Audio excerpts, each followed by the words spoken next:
Ramirez pun memanggil Beretta dan menyuruhnya memperbaikinya. Singkat cerita saja, Beretta pun dengan cepat menyelesaikannya. Dan dengan ini, Beretta juga dihujani pujian. Beretta ngasih saran kepada mereka agar lebih merawat mesin penyaringan air. Di situ Ramirez asik sendiri dengan Beretta, Rindo dan yang lainnya. Veldora di sini posisinya benar-benar dikacangin, Pak. Veldora yang ngerasa tidak dianggap, dia pun balik ke markas. Dan saat itu, dia melihat banyak anak-anak sedang berkumpul dan asik main sendiri dengan robot yang mereka ciptakan. Melihat hal itu, Veldora memiliki suatu ide. Di situ, Veldora mengeluarkan suatu panggangan dan dia mulai memasak okonomiyaki di atas panggangan. Bau-bau harum dan menggugah selera itu menarik banyak anak-anak. Para anak-anak dengan hal yang tidak pernah mereka lihat, mereka makin penasaran. Di situ Veldora dengan bahagia menyuruh para anak-anak itu untuk mengantri dan mengambil bagiannya. Anak-anak banyak yang kepanasan saat makan okonomiyaki, tapi mulut mereka tidak berhenti memakan makanan itu dengan perasaan bahagia. Bagi mereka, makanan ini bagaikan makanan dari surga yang tidak pernah mereka rasakan. Pujian dan sanjungan anak-anak mereka lontarkan dan membuat Veldora serasa jadi pahlawan. Aroma itu juga tercium semua orang, bahkan orang dewasa pun mulai berkumpul di sekitar Veldora, termasuk Ramirez juga. Yari.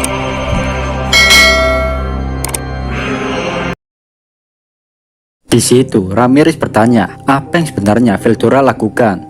Di satu sisi dengan tersenyum lebar, Veldora tetap melanjutkan memasak okonomiyaki. Veldora terus menuangkan adonan di atas panggangan sambil menambahkan kol parut di atasnya. Masih menjadi pertanyaan, dari mana bahan-bahan dan panggangan ini berasal? Gak lama kemudian, Veldora menawarkan sebuah okonomiyaki kepada Ramirez. Ramirez merasa heran, kenapa Veldora berbuat seperti ini? Padahal mereka bertiga sebelumnya telah membuat kesepakatan untuk tidak terlibat lebih jauh dari ini, apalagi sampai mengenalkan makanan mewah ke anak-anak. Ya bayangin aja Pak, kalau tiba-tiba Veldora, Ramirez dan Beretta hilang dari dunia ini, maka anak-anak akan merasakan putus asa yang teramat dalam. Namun di situ Veldora berusaha menenangkan Ramirez tentang kekhawatirannya ini. Sambil menunggu okonomiyaki matang, Veldora menunjukkan beberapa bagian robot-robot yang dia temukan. Barang yang ditunjukkan Veldora adalah mesin sederhana dengan dua tangan, di mana lengan kiri berbentuk seperti bor. Veldora bertanya, apakah kau masih berpura-pura untuk tidak tertarik dengan hal ini, Ramirez? Sambil mengatakan itu, Veldora menaruh piring okonomiyaki di depannya. Ramirez yang melihat di tangan itu hanya bisa menelan ludah. Veldora lantas berkata, ayo, tidak perlu malu-malu Ramirez, makanlah. Ramirez tanpa pikir panjang langsung membuka mulutnya. Tapi nggak lama Beretta menghentikan Ramirez. Seketika itu juga Ramirez bingung. Dia dengan cepat menatap okonomiyaki lalu Veldora dan Beretta. Untuk lebih meyakinkan Ramirez, Veldora menunjukkan kehebatan robotnya itu. Saat melihat robot itu, mata anak-anak dan Ramirez dalam sekejap berbinar-binar dan mengucapkan, wow! Ramirez pun menyerah dan akhirnya memakan okonomiyaki tersebut. Melihat hal itu, Beretta hanya bisa menghela nafas panjang. Yang ada di pikiran Beretta adalah Rimuru bakal marah besar kepadanya karena tidak becus mengawasi Ramirez. Beretta pun sejenak mendekati Ramirez sambil berkata, Ramirez sama, dengarkan saya. Jika Anda terus melanjutkan ini, maka Anda akan menjadi kaki tangan dari kejahatan Veldora sama. Seketika itu juga Ramirez langsung tersadar tentang kebodohannya yang mudah terhasut Veldora. Mendengar hal itu, Veldora mengatakan jika kini Ramirez sudah menjadi kaki tangannya. Karena Ramirez sudah sepakat dengan bukti, dia telah menggigit okonomiyaki buatan Veldora. Jadi mau nggak mau, Ramirez harus mengikuti apa yang akan Veldora rencanakan. Sementara itu, Beretta semakin panik. Karena bagi Beretta, apapun yang direncanakan Veldora pasti semua hal yang gila-gila yang mungkin bisa membuat Rimuru semakin murka. Nggak lama datang Sharma, Rindo dan Zaza. Mereka bertiga terkejut melihat apa yang telah terjadi.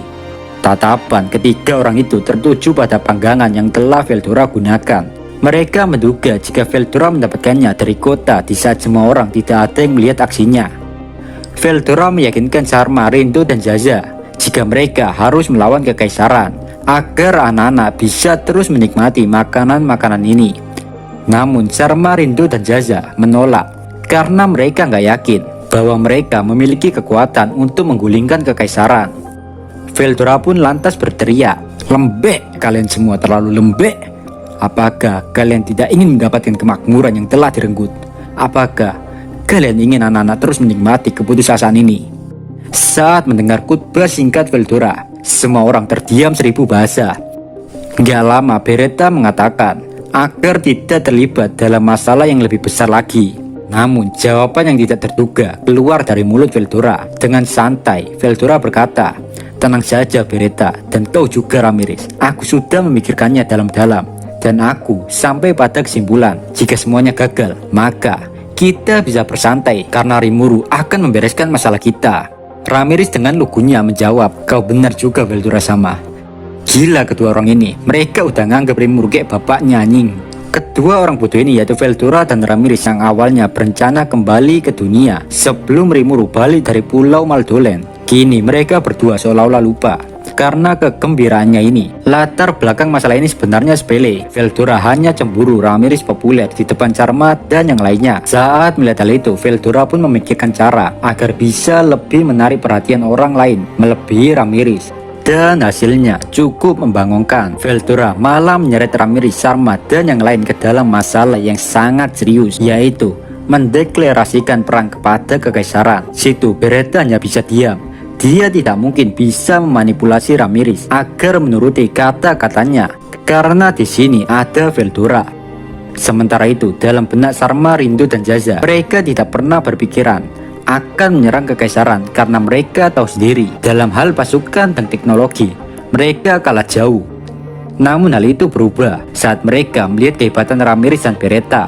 Sejenak terbesit rasa aneh dalam pikiran Zaza. Kenapa seseorang bernama Veldora ini bisa bacot seperti itu padahal dia belum bertarung sama sekali. Tapi entah mengapa kata-kata Veldora sebelumnya membuatnya tersadar. Pokoknya di sini Veldora ada kayak Naruto anjing. Dia bisa menggunakan ceramah no jutsu dan membuat semua orang sepakat dengan pemikirannya. Mereka semua yang ada di sini merasakan harapan baru pada pasukan Veldora. Sementara itu Beretta sangat kesal, Pak. Kenapa semua orang terlalu mudah termanipulasi dengan ucapan Veldora?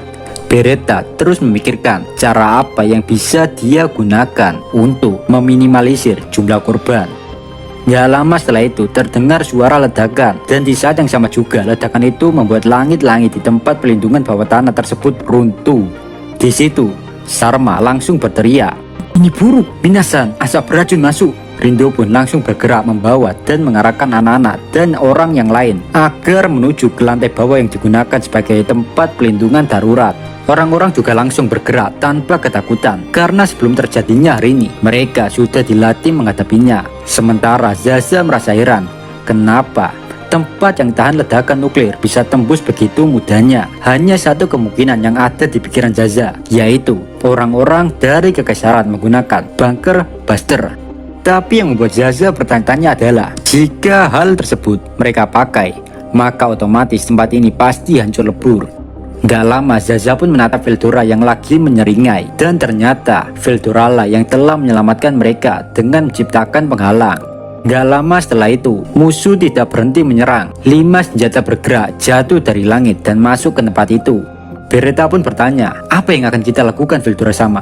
Veldora pun menjawab, "Lakukan seperti apa yang telah kita diskusikan sebelumnya. Aku akan melindungi Ramirez dan kau yang akan melawan mereka Beretta." Beretta pun langsung maju mendekati 5 musuh yang baru saja masuk ke tempat itu. Melihat hal tersebut, Zaza seketika panik. "Coto mate, mereka berbahaya. Mereka adalah pasukan lapis baja yang dipimpin oleh Karman. Kau tidak akan bisa melawannya jika kau sendirian saja Beretta."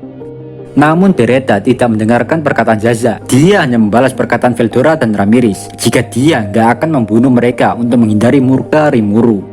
Zaza di situ sangat panik. Dia emosi. Kenapa Veldora semudah itu menyuruh Beretta tidak membunuh para musuh? Zaza tahu jika Beretta kuat, tapi Zaza masih ragu Beretta bisa mengalahkan 5 orang itu. Di situ Veldora berusaha menenangkan Zaza.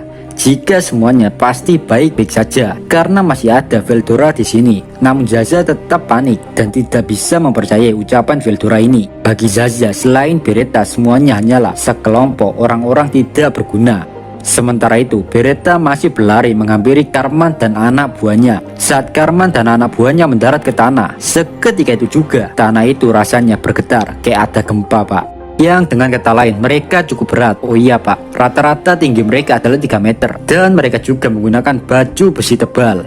Saat sudah ada di depan mereka, Beretta baru menyadari jika yang ada di depannya adalah raksasa. Karman pun berjalan menuju Beretta dan berkata, "Semudah inikah mendapatkan jackpot? Akhirnya aku menemukanmu, senjata baru kelompok perlawanan. Kau sangat hebat. Aku sungguh kagum padamu karena kau telah membunuh anjing pembunuh kita. Perkenalkan, namaku Karman. Aku adalah seorang letnan 2 sekaligus pemimpin pasukan ini." Sambil mengatakan itu, dia menghisap cerutunya dalam-dalam.